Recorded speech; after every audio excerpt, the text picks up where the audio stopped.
Hi, welcome to Drift Stories. I am the voice that will be with you tonight as you drift off to sleep. Tonight, let me take you on a walk through Nanjing. Not a hurried checklist of sights, but slowly, step by step, through a city that has been sheltered by the shade of plane trees for 100 years. We begin on Purple Mountain. Now, close your eyes. Let your breathing find its own rhythm, and then you find yourself standing on Linggu Road, the most beautiful road in Nanjing. Above your head is not the sky. It is an arched tunnel woven from the crowns of plane trees.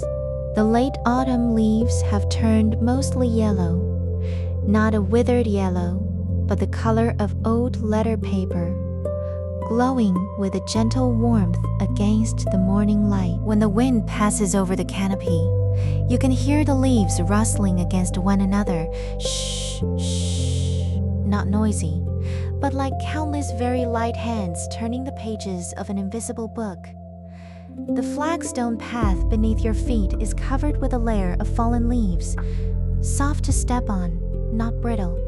Dew has been condensing on the leaf surfaces all night, pressing each one smooth and close against the ground. Your pace is unhurried. The plane trees recede from you, row by row, each one a little older than the last, a little thicker. They have stood here for nearly 100 years, since the Republic of China era. Since this city was the capital, they have been standing here. Walking on this road, you are not walking down an ordinary tree-lined avenue. You are walking through a tunnel of time. Linggu Road is not flat. It climbs gently upward.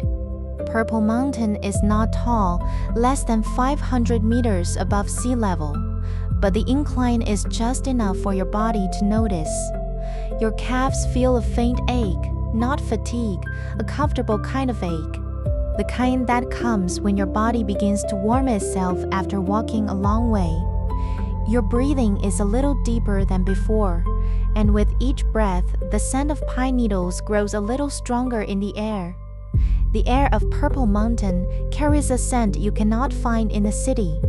Not the scent of flowers, not of grass, but the ancient forest smell of pine resin, decayed leaves, and damp earth mingled together. You slow your pace. There is no need to hurry. There's no one else on this road today. Perhaps it is early morning. Perhaps it is a weekday, and the whole of Linggu Road belongs to you alone. In the drainage ditches on either side of the flagstones, a thin stream of water trickles, a mountain spring seeping from somewhere unknown, flowing all year round and never drying. The sound of the water is so small that you can only hear it when you walk right up beside it. Not a splashing, a gurgling, like the mountain murmuring in its sleep. The sunlight leaks through the gaps in the canopy, not in broad patches, but in small flecks of light, falling onto the flagstones before your feet, their shapes constantly shifting. Sometimes round, sometimes long, sometimes covered by a leaf drifting slowly down and then revealed again. You do not need to count these flecks of light. They are simply here. You are simply passing through them. You and they are the same, both visitors passing through Purple Mountain on this morning. You have come to a fork in the road. The path to the right leads toward the Ming Xiaoling Mausoleum. You can go there later. You continue upward, the trees beginning to thin, the sky beginning to widen. The flagstones turn into stone steps, laid one tier after another. You start counting steps, not deliberately counting. It is your feet doing it by themselves. 1, 2, 3. With each step, your body moves just a little farther from the ground. At the 30th step, you pause and turn back to look, not to see the scenery. It is your body wanting to know how far it has come. With this turn of the head, you see the road you came by. Linggu Road stretches from the foot of the mountain all the way to where you stand now. The golden tunnel woven by the plane tree crowns, looking from this height like a winding river. A river paved with canopies, fallen leaves, and morning light. In the distance, the city of Nanjing is still wrapped in mist, not a thick fog, just a thin veil of moisture that the morning has not yet dispersed, softening the city's outline. The tall buildings have become faint gray silhouettes. The Yangtze River, a thread of silvery white, and Xuanwu Lake, a piece of dark jade, polished exceedingly smooth. You stand halfway up the mountain, and the city lies quietly at your feet. It does not know you are here, and you do not wish to wake it. Continue upward. The steps grow closer together in the latter half. Not steeper, the rise between each step has become smaller, but there are more of them. Your pace slows further, naturally. By the 200th step, you hear your own heartbeat. Not nervous, calm. It pairs with the sound of your footfalls on the stone steps into a simple 2-beat rhythm. Thump, step, thump, step. A heartbeat, a footstep. This rhythm does not need you to sustain it. It is there on its own, like an old clock ticking along slowly. Groves of pine begin to appear on either side of the stone steps. The pines of Purple Mountain are not the arrow straight kind. Their branches twist and curve outward in different directions, some stretching so far that they touch the branches of the next pine, like two old friends shaking hands. Beneath the trees, the fallen pine needles have built up into a thick layer, not just this year's shedding, but many years layered one upon another. When you step onto it, your foot sinks in just a little, perhaps half an inch, and then is held by the dense mat of needles. The sensation is strange. You are not stepping on hard ground. You are stepping on a carpet woven from thyme and pine needles. The stone steps still climb. You no longer count. How many steps you have taken no longer matters. What matters is that you are moving upward, and the act of moving upward has become your breath, your heartbeat, your footsteps. You are no longer a person climbing a mountain. You're a part of the mountain, rising slowly with the mountain's own breath. The stone steps end. Before you stands a gate archway roofed with blue glazed tiles. You have arrived at the Sun Yat-sen Mausoleum. The blue of the archway's tiles is not a harsh, glaring blue. It is a dark blue, washed by nearly a century of wind and rain, nearly gray, though in the places where the sun touches it, you can still see its true blue nature. You pass through the archway, and before you stretches a long tomb path, lined on both sides with cedar trees. Cedars are not like plane trees. Plane tree leaves are broad and change color, falling in autumn to blanket the ground. Cedars are conifers, green all year round, standing quietly where they are. At the end of the tomb path is the mausoleum gate. You do not hurry to push the gate open. You sit down on the stone steps before the gate. The moment you sit, your legs feel a release. Not the kind of release when you are utterly exhausted, but that deep relaxation of finally stopping after walking for a very long time. You brace your hands on the stone step behind you and look up at the blue glazed tiles above the gate. In the gaps between the tiles, some moss has grown. Not this year's growth. something that has been there a very long time. The color of the moss is dark green in the shadows, tender green in the sunlight.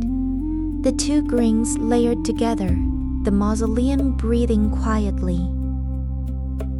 You sit there, thinking about nothing, waiting for nothing. You have simply arrived. Arriving is enough. From the mausoleum gate to the sacrificial hall, there are 392 steps. You do not need to remember this number. Your body will remember it for you. Each step is of gray-white granite, polished faintly bright by nearly a century of footfalls, not a dazzling brightness, but a warm and gentle luster, like old jade that has been stroked by human palms over and over. You begin to climb. This time you walk very slowly, slower than when you were coming up the mountain. Not because you are tired, but because you want to stay here a little longer. The steps are very wide, and you walk on one side, the other side left empty. No one is hurrying you. Halfway up, you pause again. This time, you sit down on the steps. The stone has been warmed by the sun for most of the day, and is warm when you sit. You press your palm against it and can feel the grain of the granite. Not rough, a very fine grain worn smooth. You watch the steps extending down tier by tier, all the way to the mausoleum gate, then continuing down to the tomb path, to the archway, to the end of the plane tree tunnel. Looking down from where you sit now, it feels as though these steps did not cleave the mountain open. They grew out of the mountain itself, like a very straight spine of the mountain. 392 steps. Each one is a name, a date, a piece of history whose echo does not resound here. You sit on one of them, the only living person today. But you do not feel alone. This mausoleum is not cold. You have reached the sacrificial hall. Not to enter. You stand on the platform before the hall. The platform is vast, large enough for many people. But today, there is only you. You'll walk to the edge of the platform, lean against the stone railing, and look out. The view from here is different from halfway up the mountain. Halfway up, you saw a picture framed by trees. Here, the whole picture has been opened completely. The entire city of Nanjing spreads beneath your feet, from the foot of Purple Mountain all the way to the edge of the Yangtze. The details of the city have been eaten away by distance, leaving only large blocks of color, gray-white clusters of buildings, deep green ribbons of plane trees, silvery white of the Yangtze, the pale blue of distant hills. This view does not excite. It quiets, because it is too fast, so fast that any emotion you bring here becomes very, very small. You stand at the railing for a while. The wind blows upward from the direction of the city, passing over so many rooftops, so many streets, so many lives. And by the time it reaches you, it has become very soft. It carries a faint trace of the city. Not exhaust, something drifting from very far away. Perhaps a quilt sunning on someone's balcony. Perhaps a coal stove being lit at the entrance of some alley. These scents are already very faint by the time they reach your nose. So faint you cannot tell if you truly smell them or only imagine them.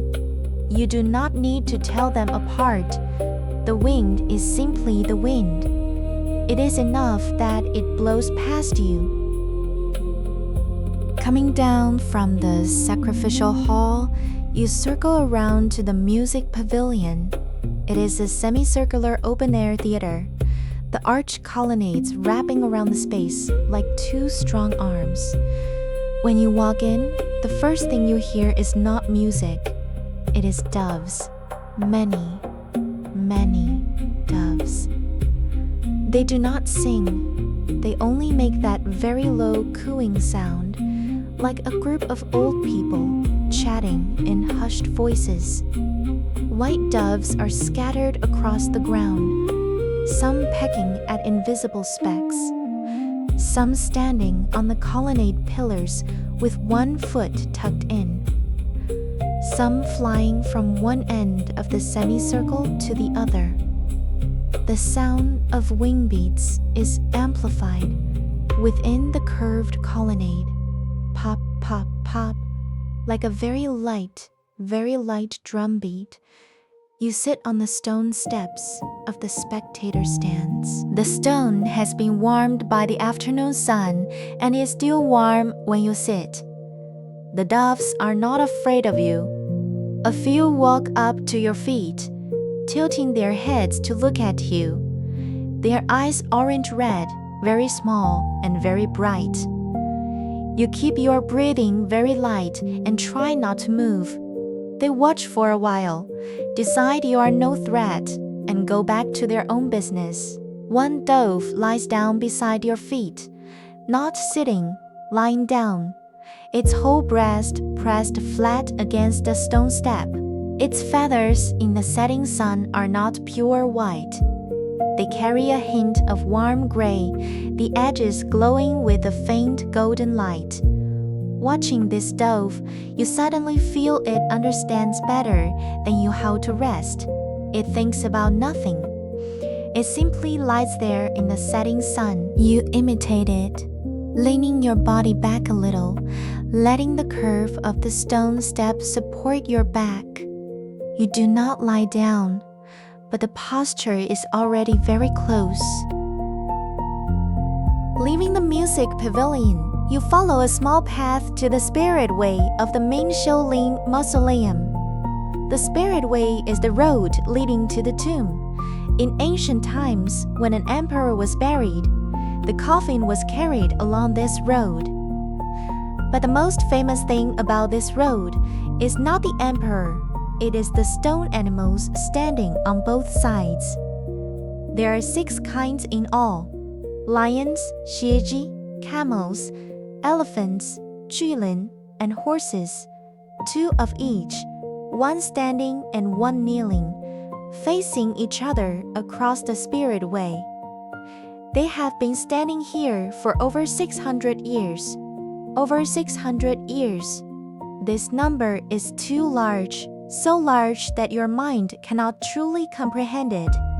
But when you walk up to them, you can touch that time. On the camel's knee are carved very fine lines. These are the traces left by 600 years of rain, frost, snow, and wind-blown sand, washing over the stone layer by layer. You place your palm against the camel's belly. The stone is cool, but not the piercing cold of winter, rather the constant cool that rises from deep underground. It is a different temperature from the air, a different temperature from the human body. It is its own temperature. For 600 years, every single day has held this temperature. The elephant's trunk was perhaps still whole in the Ming dynasty, but now the tip has a small chip missing, perhaps cracked off one winter freeze, perhaps struck off by lightning one year. No one knows. That chipped spot has been smoothed glossy by wind and rain. No longer a scar, more like the bald patch on a very old person's head. You walk slowly along the Spirit Way, from the first pair of stone beasts to the last. The setting sun slants in from the west, and the shadows of the stone beasts stretch long across the ground, as though they too have come alive, walking slowly beside you. The end of the Spirit Way is a stone bridge, and beneath the bridge a shallow river. Not really a river, more like a stream formed by mountain springs. The water is very clear, clear enough to see the cobblestones on the riverbed. The color of the cobblestones, refracted by the water, is dark brown. But you know that if you picked one up, it would be gray-white. The water has glazed every stone with a thin layer of varnish. You stand on the bridge for a while and watch. When the water squeezes through the gaps between the stones, it makes a very crisp sound. Ting, dong, ting. Not a piece of music, just the water trying out different sounds on its own. On the other side of the bridge is the gate to Ming Xiaoling. You do not enter. The tomb itself has been sleeping underground for several hundred years, covered with trees, looking like nothing more than an ordinary hill. The Hongwu Emperor, Zhu Yongzhang, and his Empress Ma sleep beneath it. You do not know them, but they knew this mountain. They chose Purple Mountain as their eternal resting place, neighbors to the Sun Yat-sen Mausoleum, separated by over 500 years. One mountain holds the final destinations of two eras. You stand on the Spirit Way and look back, the stone beasts still standing there quietly. The setting sun has already stretched their shadows to the farthest end of the Spirit Way, like a row of silent guards handing over the last watch. You do not say goodbye to them. You know that when the morning mist rises again, they will still be here. When day breaks, new people will walk this road, pressing new palms against the old stones. And tonight, you can already let go of everything here. You do not need to remember the names of the stone beasts. You do not need to remember the number of steps. You do not need to remember which year which thing happened. You only need to remember this moment, this warm, cool, quiet moment when the stones are no longer heavy. Exiting through a side gate of Ming Xiaoling, you slip into a narrower path. This path is no longer a paved flagstone road. It is a dirt path, packed firm by the footsteps of those who came before. The woods on both sides are dense. The tree species mingled together, pine, maple, ginkgo, and some broadleaf trees you do not recognize. The humidity in the air grows, not the oppressive humidity before rain, but a signal that you are approaching water. And sure enough, after less than 10 minutes, the woods suddenly open up, and a quiet lake appears before you. This is Purple Cloud Lake. Hidden within Purple Mountain are several small lakes, and Purple Cloud Lake is the quietest of them.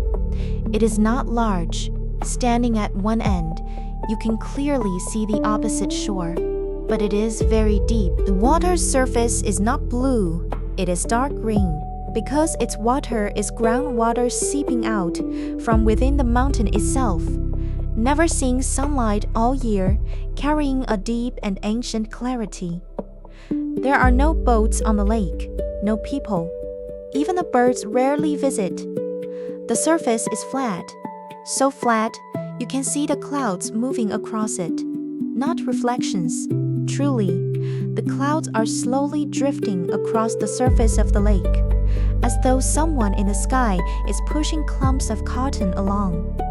You find a large rock by the lake and sit down. The rock has a thin layer of moss on it. It is soft when you sit, like a layer of velvet cloth. You take off your shoes and put your feet into the water. The water is cooler than you expected.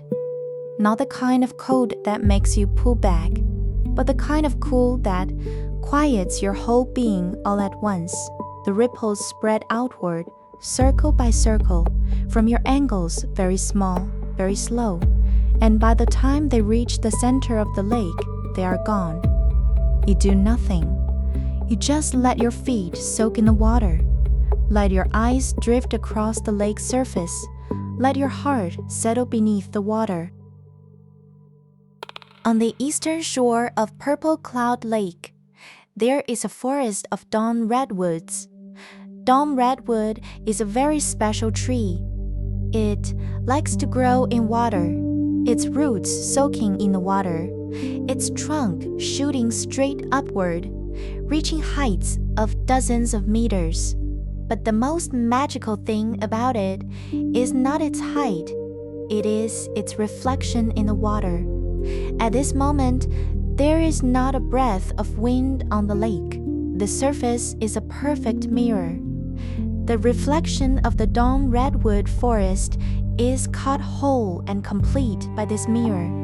Every tree has an identical twin beneath the water. The colors slightly darker, the outlines slightly softer, like an ink wash painting soaked through with water. You cannot tell which is the tree and which is the reflection. The boundary, that line at the water surface, is so perfect, it barely exists. The trees grow down from the sky, cross an invisible line, and continue growing toward the bottom of the lake. The leaves of the Dome redwoods have already begun to yellow. Not the old letter paper yellow of the plane trees, a deeper yellow, closer to the color of rust. These rust-colored leaves are fine and delicate, like feathers. Occasionally, one detaches and drifts down. It does not hurry to the ground. It sways in the air for a long time and finally touches the surface lightly. The ripple it sends out even smaller than itself. You watch those ripples disappear circle by circle and feel that time, too, has become like this. Not a line moving forward, but ripples spreading circle by circle, with no beginning and no end, merely there, slowly, gently existing. Walking a stretch along the lake shore, you turn into Linggu Temple. Linggu Temple is not a very large temple compared to those famous monasteries on great mountains. It is more like a quiet corner hidden in a forest. But that is also its best quality.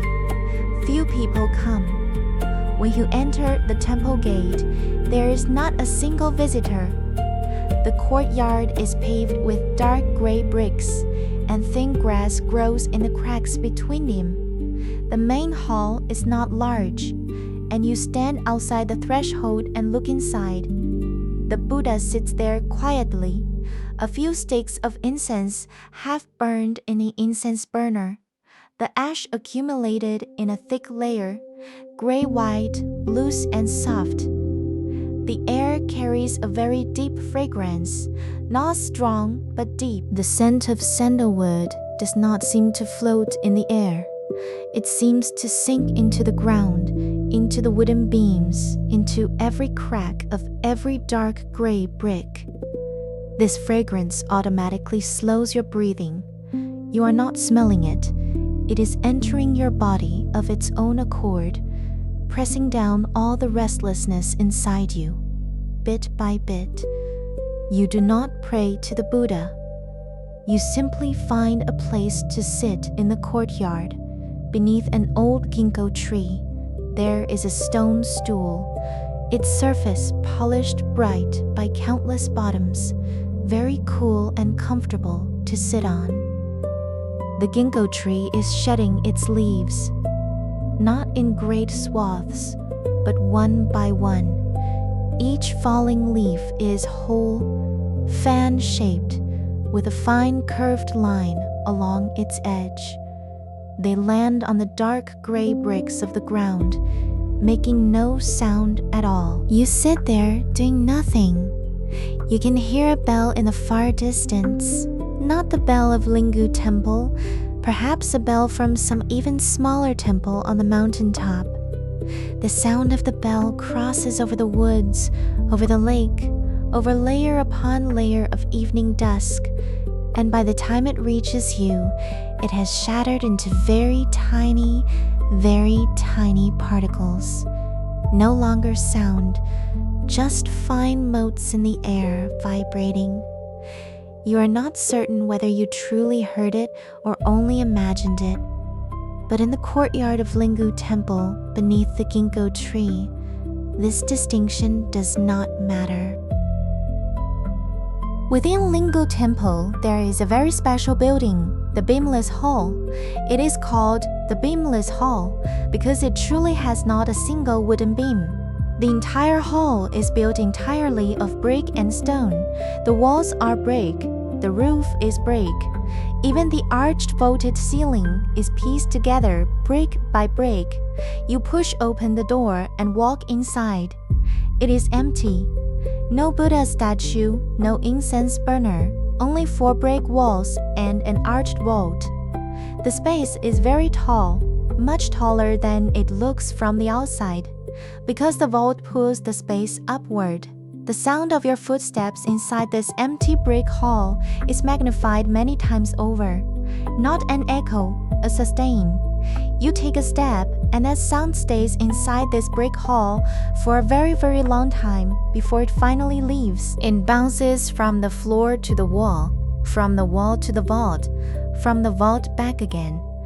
In this process, it grows thinner and thinner, farther and farther, more and more like someone else's footsteps.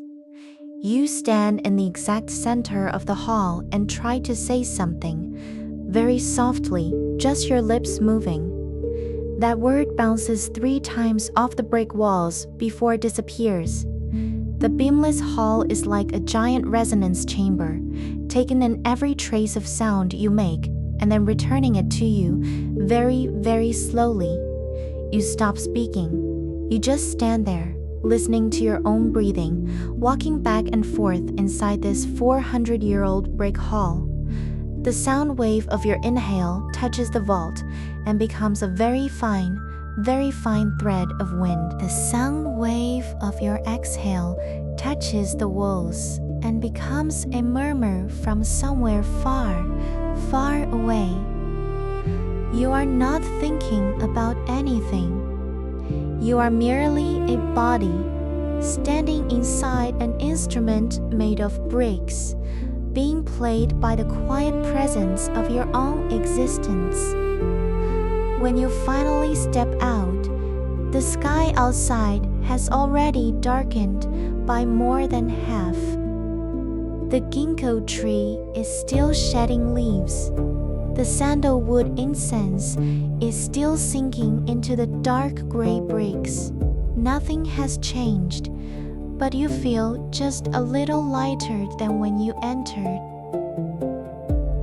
Coming out of the beamless hall, you circle around to Linggu Pagoda.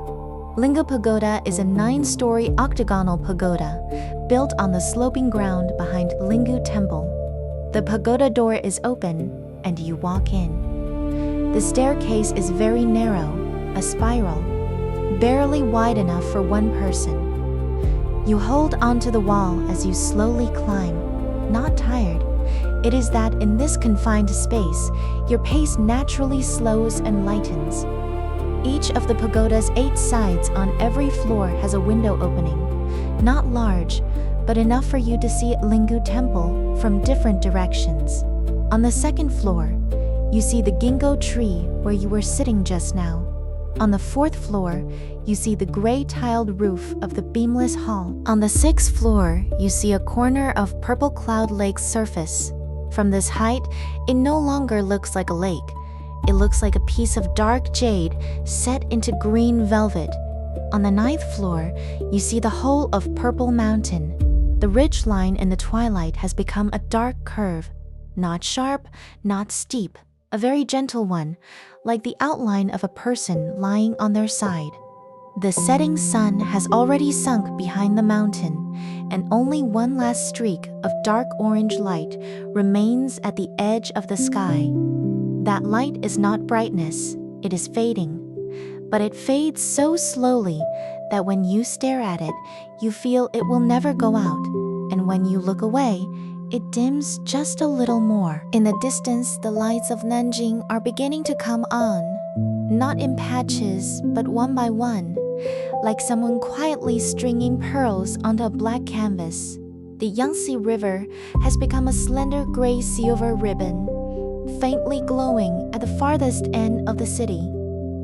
You lean against the edge of the window opening and bring your face closer to the twilight. The wind on your face is cool, not cold, clean. The night on the mountain top arrives earlier than at the foot and is also cleaner. You hear the wind chimes under the pagoda eaves ringing, not continuously. One chime when the wind blows, silence when it stops, another chime when it blows again. Ding, a long pause. Ding. This rhythm is something you cannot predict and do not need to predict. It is simply Purple Mountain breathing. Coming down from Linggu Pagoda, the sky has already darkened by more than half. The road down the mountain is the same as the road up, but it feels completely different.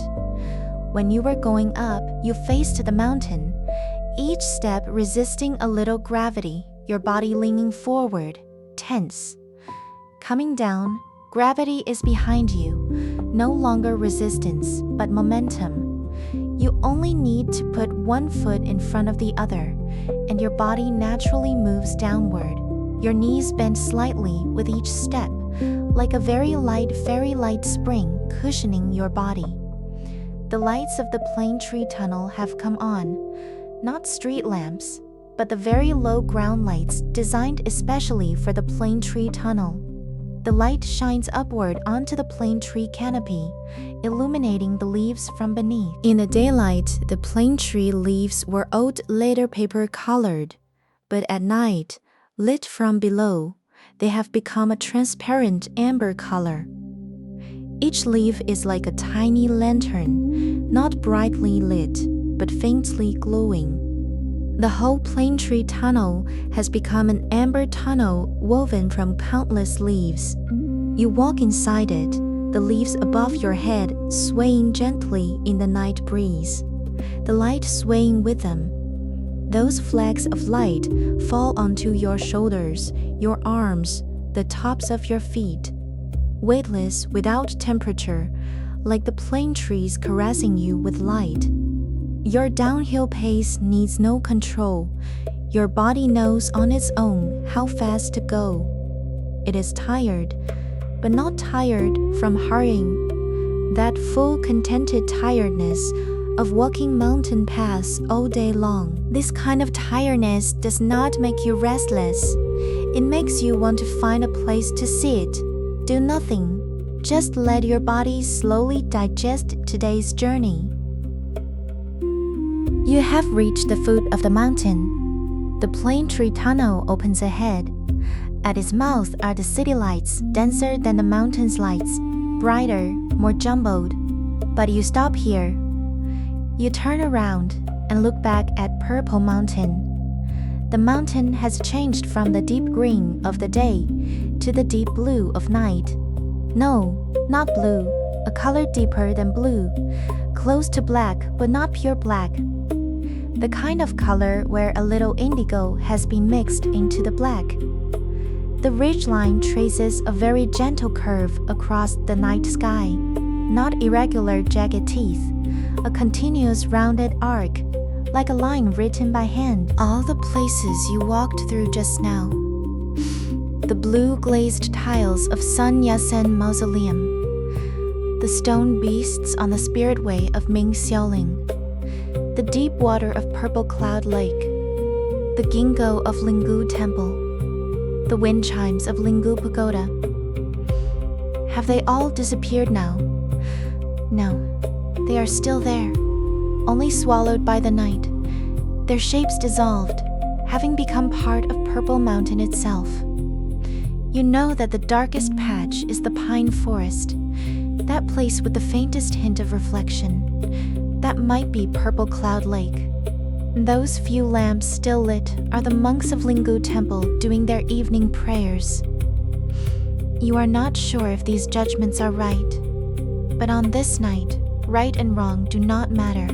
You simply know they are there, just as you know that this mountain has stood here for hundreds of millions of years, stood through the Ming Dynasty, stood through the Republic of China era, and is standing today, the day you came. You leave, you return to the hotel, take a hot shower, place the body that has walked mountain paths all day into soft bed sheets. But before you fall asleep, in those few minutes when you are drifting between waking and sleeping, hold on to this moment. The light of the Plane Tree Tunnel is behind you. The night of Purple Mountain is behind you. A whole day of quiet is inside your body, wrapping around you like a thin layer of amber. You do not need to deliberately recall what you saw today. Those images have already sunk into your muscles, in the ache of your calves, in the coolness of stone on your palms, in the scent of pine needles in your breath. Good night. The things that have not yet happened can wait until those few stars dim on their own. Now you only need to close your eyes. Let Purple Mountain keep watch over this night for you. Last night, we spent an entire day walking on Purple Mountain. From the fallen leaves of the Wutong Tunnel to the 392 steps of Sun Yat-sen Mausoleum, to the wind chimes in the twilight at Linggu Pagoda. Tonight, we come down from the mountain and step into another side of Nanjing. Not the mountain, but the water. Not the solemnity of imperial tombs, but the everyday life by the lakeside. Now, close your eyes. Let your breathing find the slowest pace you can give it. And then you feel a kind of dampness, not rain, not mist, but that moisture that lives in the air when you're close to water.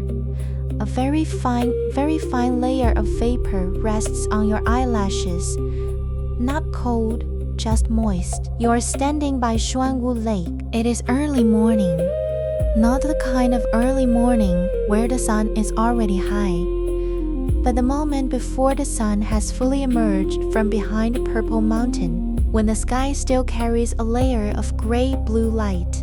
The entire Xuanwu Lake is draped in a thin veil of mist. The mist did not descend from the sky. It rose from the surface of the water. The autumn lake water is a little warmer than the air, and the warmth evaporates from the surface, meeting the cool air and condensing into mist. This mist is not tall. It only reaches your waist, at most your chest. It slowly rolls, slowly moves, slowly kneads itself into the distant skylight. You feel no wind, but you see the mist moving. It moves on its own, like a school of large white fish swimming across the water. There are 5 small islands in Xuanwu Lake. The people of Nanjing call them the 5 Isles. Huan Isle, Ying Isle, Ling Isle, Liang Isle, and Kui Isle. The names are beautiful, but you do not need to remember them. You only need to remember their outlines in the water mist. Where the morning mist is thickest, the 5 isles almost disappear. You only know there is land in that direction, because the mist thickens and darkens there, like a patch of denser gray than elsewhere. Where the mist is slightly thinner, you can see the willow trees on the isles, not the whole tree, just a silhouette, like an ancient painter touching the lightest ink to rice paper with a single dot. Between the isles, a few small bridges span the water. Stone arch bridges, their arches shaped like crescent moons. The mist moves very slowly through the bridge arches, as if caught for a moment by the opening, then reluctantly rolls over. You walk slowly along the lakeside path. The path is paved with stone slabs, each slab covered with a layer of dew. When you step on them, the soles of your shoes make a very soft, shushing sound. This sound can only be heard in the early morning. During the day, the path is filled with people and the noise drowns everything out. But it is early morning now, and you are Xuanwu Lake's first visitor. The lake is yours. The mist is yours. The willow trees that have not yet fully woken. The boat docks that have not yet opened. The stone path that has not yet been stirred by footsteps. All of it is yours. The city is still asleep. You looked at its lake on its behalf. You have come to stand beneath a very old weeping willow. Willows are the most common trees along the shores of Xuanwu Lake. Not deliberately planted, but drawn here by their own love of water, growing here of their own accord. This willow is very old. Its trunk is so thick, you might not be able to wrap your arms around it. Its bark cracked into vertical ridges, moss growing in the grooves. The weeping branches hang down from the high crown, draping to just a few inches above the water. Some of the longer branches, their tips already touching the water.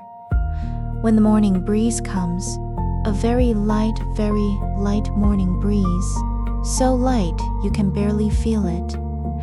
Those willow strands begin to sway gently. Not the kind of swaying where the wind tosses them wildly, but the kind where someone is very tenderly plucking each green silk thread with their fingertips.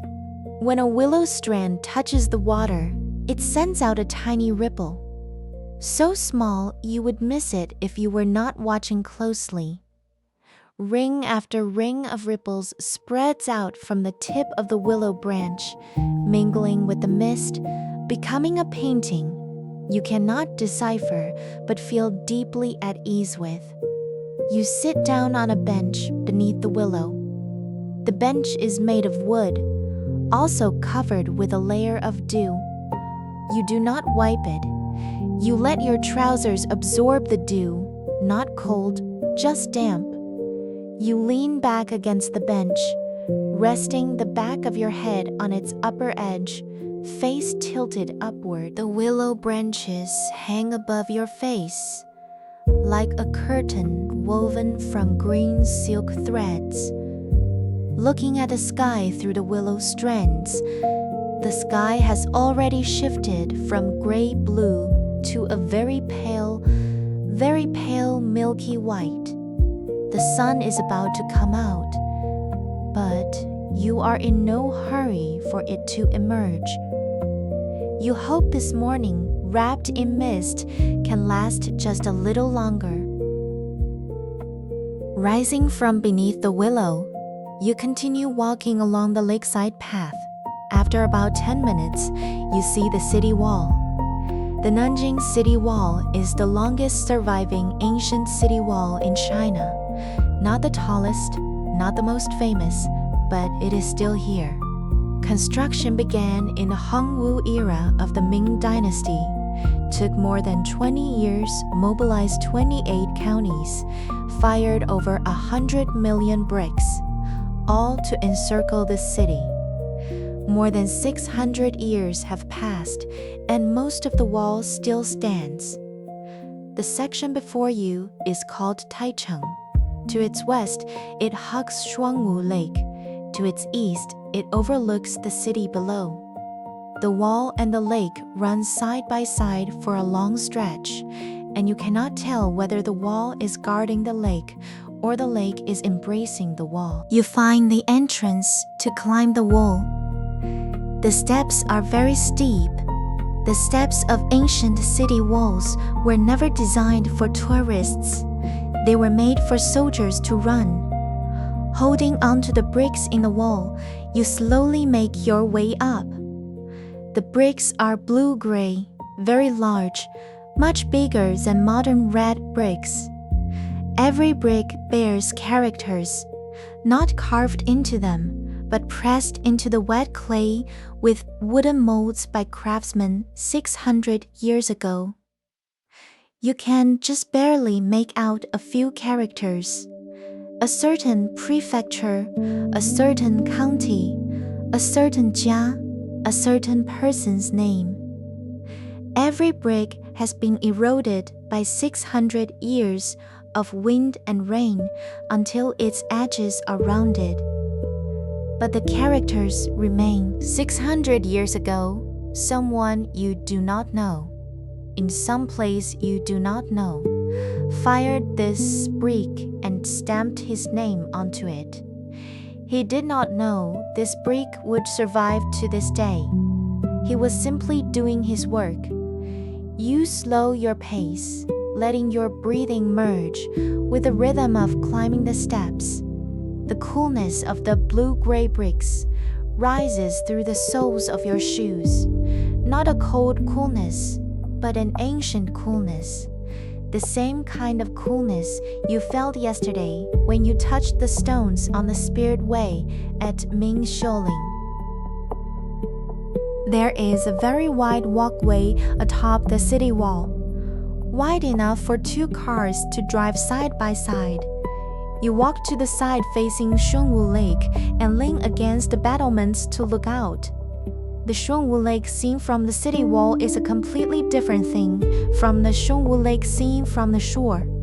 At the lake side, the lake was the entire world before you. You could not see its boundaries, could not see its shape. From the city wall, Xuanwu Lake becomes a map. The 5 isles float clearly on the surface. The bridges between them like fine threads, the lake's shape an imperfect oval, one edge cut off by the city wall. The morning mist has mostly dispersed. Only a few last clusters remain at the center of the lake, too slow to leave. Lit from the side by the newly risen sun, turning into wisps of pale golden cotton. Those wisps of golden mist slowly, slowly drift across the lake, not as if blown by the wind, more as if they are taking a stroll themselves, searching for a suitable place to settle. There is movement on the lake now, not people, but water birds. A few white egrets fly out from the willow grove on Huan Isle, skimming just above the water, their wingtips almost touching the surface every time, yet never truly making contact. They fly very slowly, very unhurriedly, like things that can hang in the air without effort. You lean against the battlements, watching the egrets trace invisible arcs across the lake. Your breathing follows their wings. You inhale when the wings lift. You exhale when the wings press down. You do not need to consciously match them. Your body finds the rhythm on its own. On the city wall at this height, between the lake and the sky, you have become part of this morning, not an observer, but one of its elements, a quiet lean against an old wall. You turn around and walk to the other side of the city wall. This side has no lake. This side is the city of Nanjing. The most distinctive thing about Taichung is that its 2 sides are 2 completely different worlds. One side, the quiet Xuanwu Lake, sunken in mist. The other side, a city waking up. You lean against the battlements on this side and look down. Below the wall is a narrow road, lined with plane trees. Of course, Nanjing is full of plane trees everywhere. The canopies are exactly at the halfway height of the wall. From your angle looking down, what you see are not trees, but a floating green ocean. Beneath the canopies, cars have begun to increase. Not the kind of heavy traffic that means gridlock, but the sparse flow of the morning commute. One by one, the cars pass beneath the plane trees, looking from above like small fish swimming through a green sea. Occasionally, an electric scooter beeps its horn, a short distant beep that disperses by the time it reaches the top of the wall. The noise of the city is filtered here by distance and height. What you hear is not a harsh roar, but a thin, vague hum, like distant ocean tides, like thunder on the other side of a mountain. You know that the people below are hurrying to work, to school, to do whatever they need to do today, but you are in no rush. There are no deadlines on the city wall. There are only blue-gray bricks from 600 years ago and the wind of this morning. You stand at the boundary of two worlds. On your left, lake water unchanged for 1,000 years. On your right, a city shifting every day. And you are just someone passing through the lake water, passing through the high wall, passing through other people's lives. This feeling is not loneliness, it is freedom. You do not need to belong to either side. You only need to stand here, letting the wind pass through the battlements on both your left and your right. Continuing forward from Taichung, the city wall takes a turn and you see a temple built against the hillside, Ming Temple. It is one of the oldest temples in Nanjing, with a history of over 1,700 years.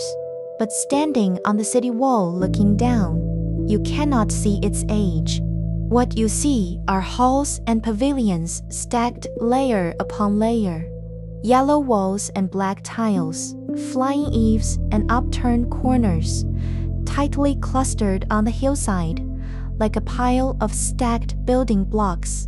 There is a very short overpass from the city wall to Ming Temple. You walk across. The sound of your footsteps on the metal panels is different from everywhere else, a slight metallic resonance, very soft. Across the bridge, you reach the temple gate. The gate is not large, with the 3 characters for Ming Temple written above it. You walk inside. The moment you enter, the air changes. Not the temperature, but the smell. On the city wall, what you smelled was wind and dust, the smell of the city.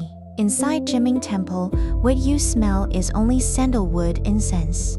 Sandalwood incense has a very strange quality.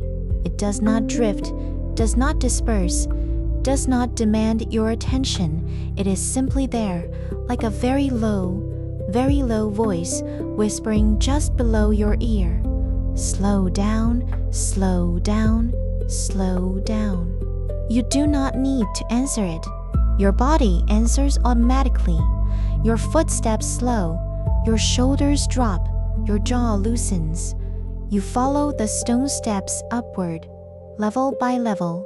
Every level has a hall. The Medicine Buddha Hall, the Guanyin Hall, the Great Hero Hall. You pause for a moment outside the threshold of each hall. You do not go in, only glance inside from the doorway.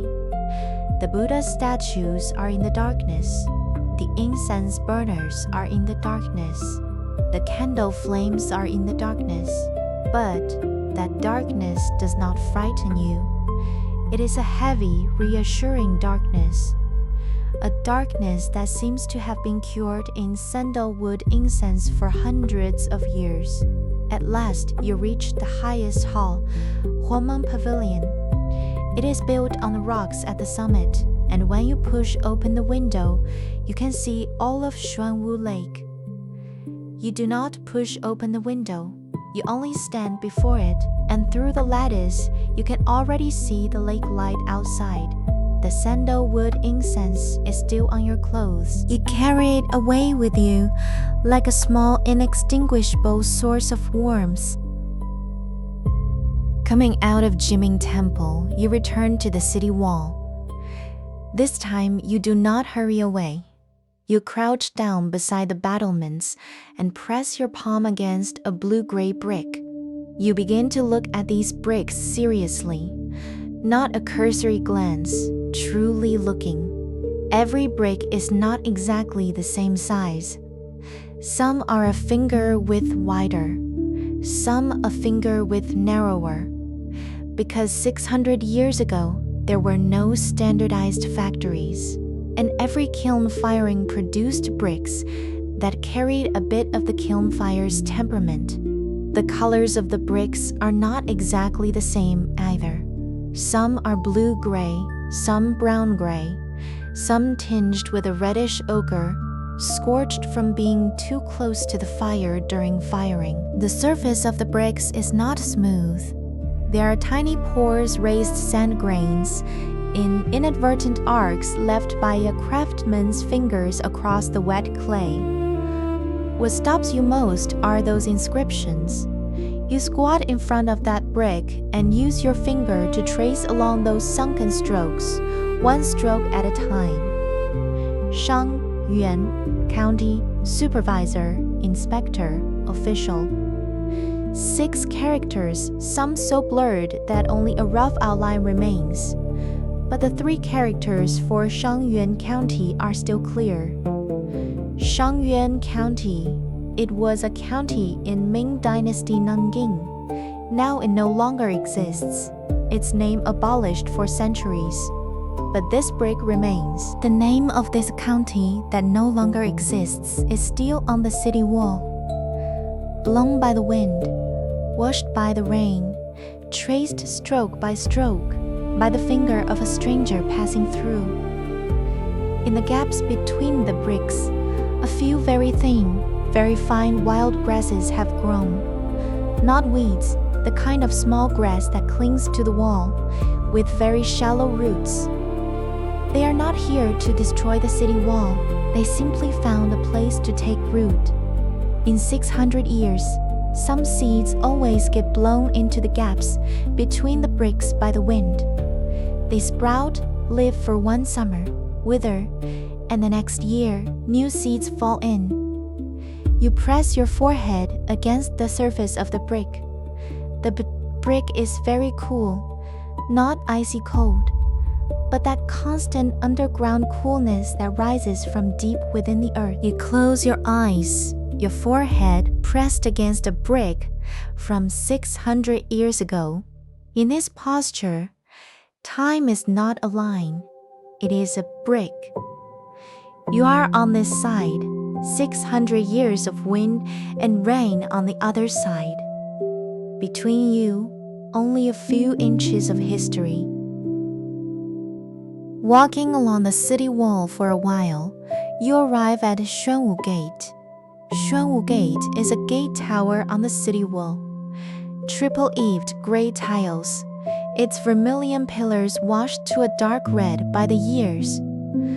The gate arch is very tall, arched, like a stone mouth open wide. As you pass through the gate arch, the echo of your footsteps is amplified in the arched space. Every footstep bounces off the stone walls several times before leaving, as if several versions of you are walking at the same time. In the moment you pass through the gate arch, the light changes, from the brightness of the afternoon outside to the shade inside the arch, then back to the brightness outside. This process of bright, dark, bright takes perhaps only 3 seconds. But these 3 seconds are like a small ritual. Inside the gate arch, you pass through an invisible membrane, which briefly wraps up the you from the city wall, then releases you. The other side of the gate arch is the entrance to Xuanwu Lake Park, but you do not go in. You lean against the stone wall of the gate arch, feeling that particular kind of cool shade unique to gate arches. There are some carvings on the stone walls inside the gate arch, not ancient poems, but words etched with small knives by people in recent decades. Looking closely, most are 2 names with a heart shape in between. So-and-so loves so-and-so. The owners of those names are probably in their 40s or 50s now, and perhaps have long forgotten that one summer afternoon when they carved vows into the stone wall of Xuanwu Gate. Vows expire, but stone does not. You smile, not a mocking smile, a very gentle smile. Those who carved the words were just like you, trying to leave a little trace of themselves in this very old city. You walk out of the gate arch. In the moment you turn back, you see a beam of light inside the gate arch. The sun coming in from some angle on the other side, and in the column of light, countless tiny dust particles are slowly drifting. Those dust particles drift very slowly, like a miniature snowfall. You stand for a moment, watching that beam of light slowly move. Nothing happened. A morning and an afternoon quietly passed. But you feel this is one of the best moments of your trip to Nanjing, in a very old gate arch, watching a beam of light. Leaving Xuanwu Gate, you ride a bus that sways and rattles across most of Nanjing and get off at Laomendong. Laomendong is a restored historic district, but it is different from those ancient streets that are nothing but milk tea shops. People still live here. The alleys are genuinely old alleys. Blue stone paths, white walls with black tiles, Boston ivy climbing over the tops of the walls. You walk into an alley called Zixia Lake. The alley is very narrow. Even two people walking side by side would feel squeezed. The walls on both sides are very tall, cutting the sky into a thin blue ribbon. Looking up, you can only see a sliver of sky and the Boston ivy on the wall tops. The ivy leaves have already begun to turn red. Not entirely red, but the edges turning red first, while the centers are still green. So a single leaf carries both red and green, as if autumn has painted a miniature watercolor on every leaf. The alley is very quiet. Not an absolute silence, but the quiet of people living. You hear a radio through a wooden window playing Nanjing Baiju, a very old local folk art, sung in the Nanjing dialect. You cannot quite understand it, but the melody is soft, glutinous, sliding downward note by note. You hear someone watering flowers on a second-floor balcony, water leaking from the holes at the bottom of the flower pot and dripping onto the awning below. Patta, patta, patta. You hear the sound of your own footsteps on the bluestone path. Not the hard sound of heels, but a soft sound, partially absorbed by the old walls on both sides. These sounds are woven together. Not a song, more like a thin blanket, woven from sound, gently draped over the entire alley. You walk slowly, unhurried. Walking to the end of this alley would take perhaps only 3 minutes, but you take 10. You stop in front of every doorway that has a little character. A carved lintel, a gable wall covered in moss, a crooked sign that says private residence. Please do not enter. These are not tourist sites. They are other people's homes. You are a quiet intruder, but no one chases you away. Laomendong allows you to pass through slowly. The alley turns at the second corner, and you catch a scent. Not the fragrance of flowers, not sandalwood incense, but the smell of food from childhood. You follow the scent and find in a narrower side alley a wonton stall. The stall is very small. One small cart, 2 small tables, a few plastic stools. An old woman sits behind the cart, a stack of wonton wrappers in her hand. She is not wrapping them, she is pinching them. Her fingers close and open, and wontons drop one by one from her palm into the bamboo tray beside her. You are not hungry, but you sit down. You order a bowl of small wontons. The old woman nods and drops a handful of freshly pinched wontons into the boiling water. The water in the pot has been boiling all along. Not a violent boil, but small, steady bubbles rising in strings from the bottom of the pot, like a pot of water breathing gently. After dropping in, the wontons tumble in the water a few times, their skins slowly turning from white to translucent. You can see through the skin as the meat filling inside changes from pink to light brown. You wait for about 2 minutes. You did not time it. The pot of water itself told you the wontons were ready. The wontons have floated to the surface one by one. The old woman scoops them into a bowl with a strainer. The bottom of the bowl is already lined with dried laver, dried shrimp, minced pickled mustard, a bit of lard, and a few drops of soy sauce. Finally, she scoops a ladle of scalding broth from the pot and pours it into the bowl. Splash! The laver and dried shrimp scatter across the surface of the soup, like a flower blooming in a few seconds. She sets the bowl in front of you. You do not rush to eat. First, you cup your hands around both sides of the bowl, letting that warm, moist steam rise through the gaps between your fingers. This bowl of wontons is very hot, too hot for you to drink the soup right away. But you are not in a hurry. You sit on a plastic stool at the corner of an old alley, waiting for a bowl of wontons to cool. This is the best bowl of wontons on your entire trip, not because the flavor is especially remarkable, but because you are in no hurry to eat it.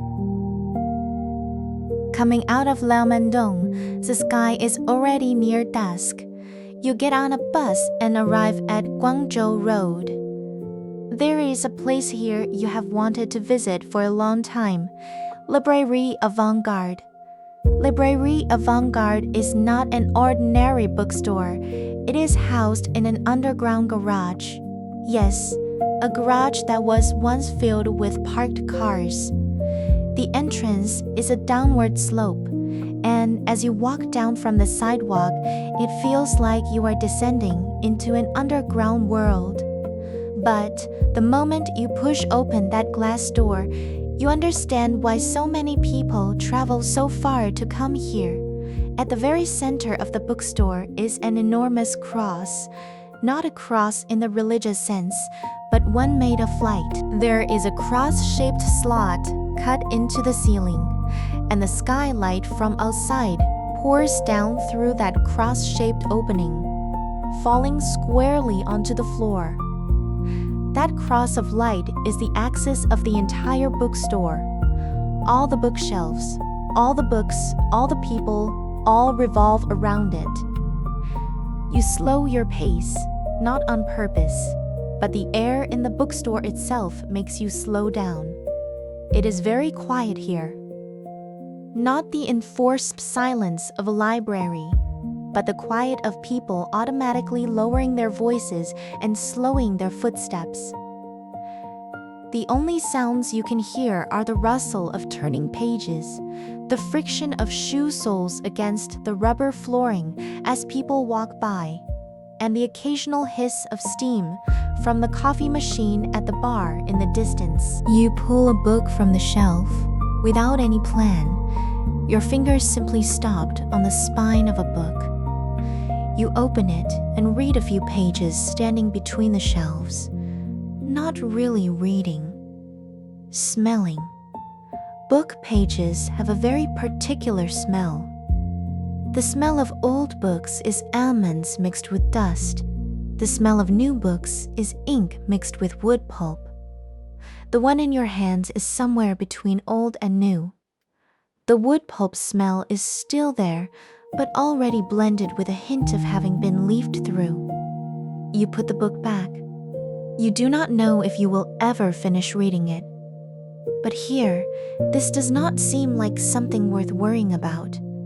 You stand for a while beneath the cross of light, letting that beam fall from above.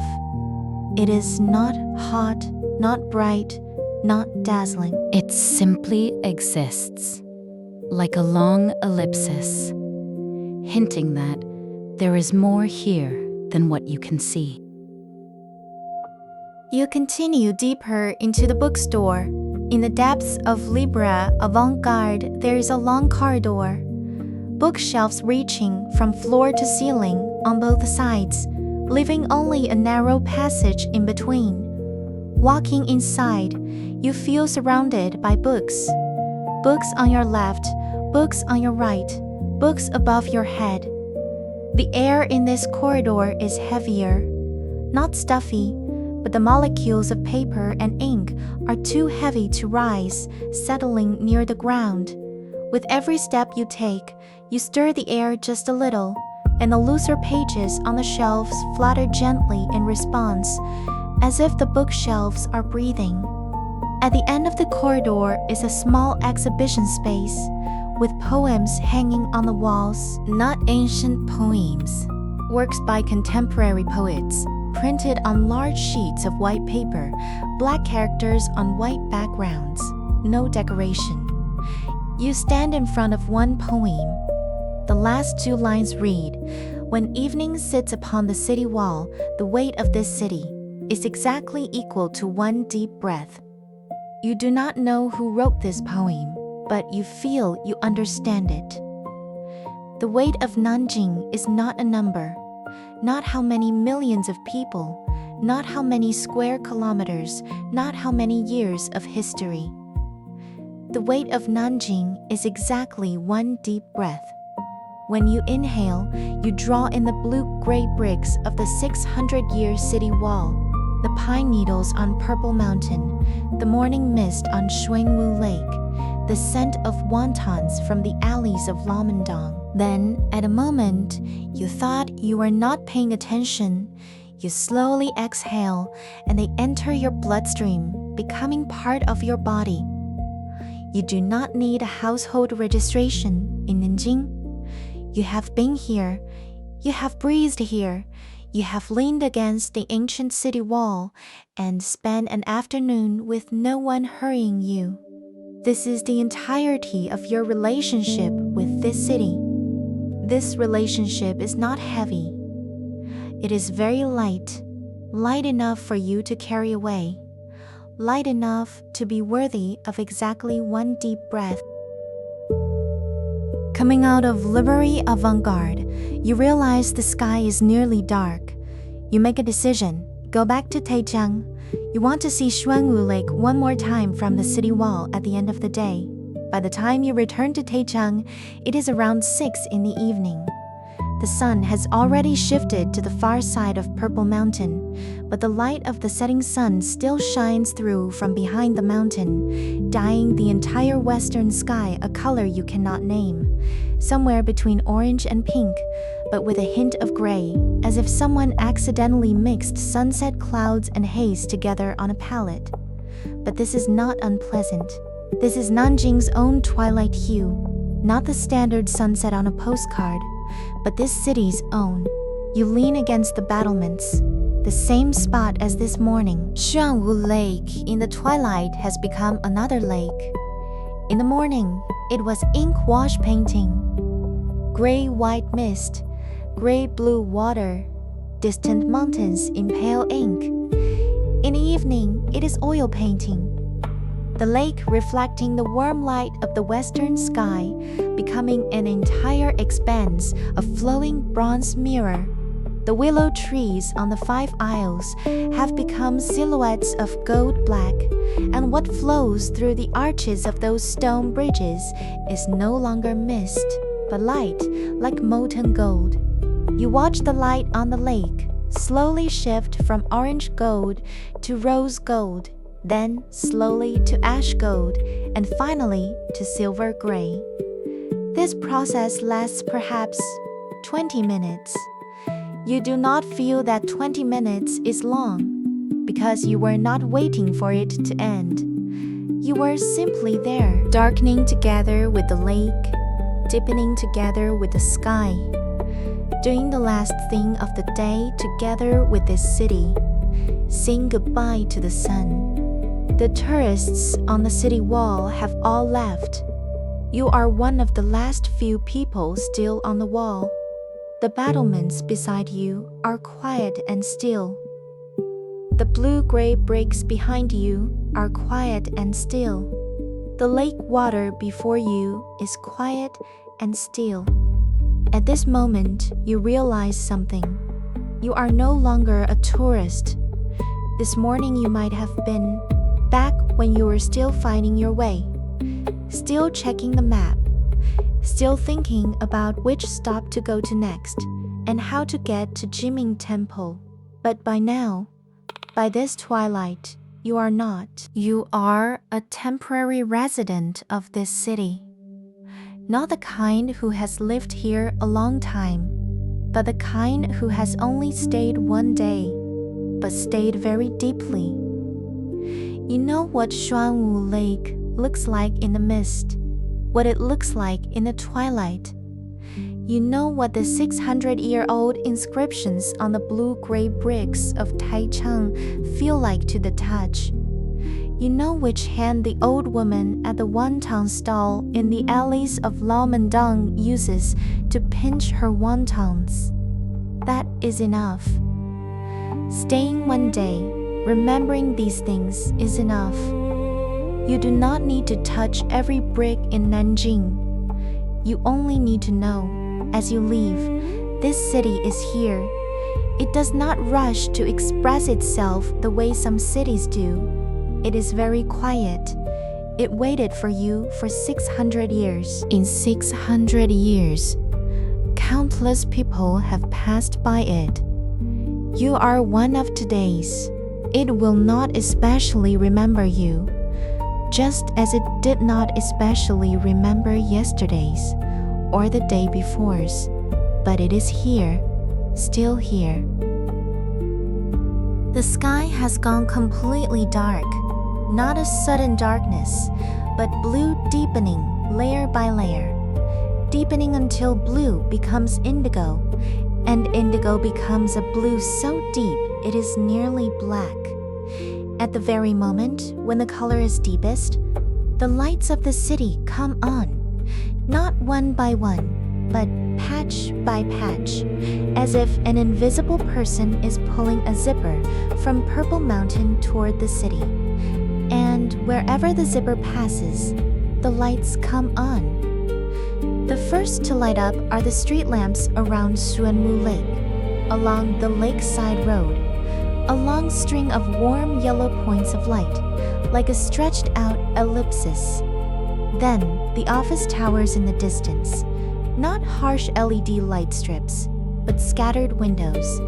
Every lit window, someone working overtime, eating dinner, on the phone, watching television. Then the lights on the 5 aisles in the middle of the lake. Not many, just a few at the bridgeheads and on the pavilions. Very dim, but just enough for you to see the positions of the 5 aisles from the city wall. The last to light up are the lights on the city wall. They are very low ground lights, hidden beneath the battlements. When you walk, you do not directly see the lights, but you can see the light gently illuminating the corners of the wall's bricks from behind. These lights are not telling you, "Come, look at me." They are saying, "The path is here. Walk slowly. Do not trip." You lean against the battlements, watching this city quietly glow in the night. You have spent 2 days in this city. On the first day, you went up the mountain, walking through the golden arch of the Wutong Tunnel, the 392 steps of Yat-sen Mausoleum, the stone beasts that have stood on the spirit way of Ming Xiaoling for 600 years, the unfathomable dark green water of Purple Cloud Lake, the sound of your own breath bouncing off the brick walls in the beamless hall of Linggu Temple. On the second day, you came down the mountain and climbed the city wall, watching egrets fly through the morning mist of Xuanwu Lake, learning to slow down in the sandalwood incense of Ming Temple, tracing 600-year-old inscriptions with your finger on the blue-gray bricks of the city wall, waiting for a bowl of wontons to cool in the deep alleys of Laomendong, smelling the scent of a page beneath the cross of light at Librairie Avant-Garde. None of these are earth-shattering things. These are one day, crossing a city at a pace far slower than usual. You do not need to remember all the place names. You do not need to remember how many steps Yat-sen Mausoleum has. How many kinds of stone beasts line the spirit way of Ming Xiaoling. What the 5 aisles of Xuanwu Lake are each called. You only need to remember that feeling of being atop the city wall, between the lake and the city, in no hurry to go anywhere. You are already on your way back, perhaps in a taxi heading to your hotel, perhaps already in bed, sinking into the blankets, slowly unloading the day's walking from your legs. Before you fall completely asleep, let this image linger just a little longer behind your closed eyes. Xuanwu Lake at night is black, but not the kind of black that is nothing at all. The water reflects the lights on the shore, red, yellow, orange, thin ribbons of light, kneaded into very soft waves by the current.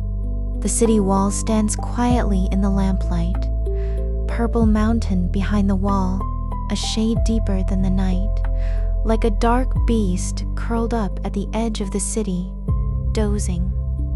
And you are no longer on the city wall. You have lain down.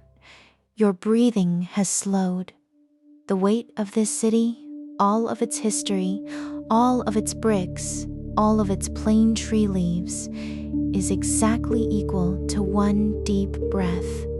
Good night. The night of Nanjing will guard today for you until dawn.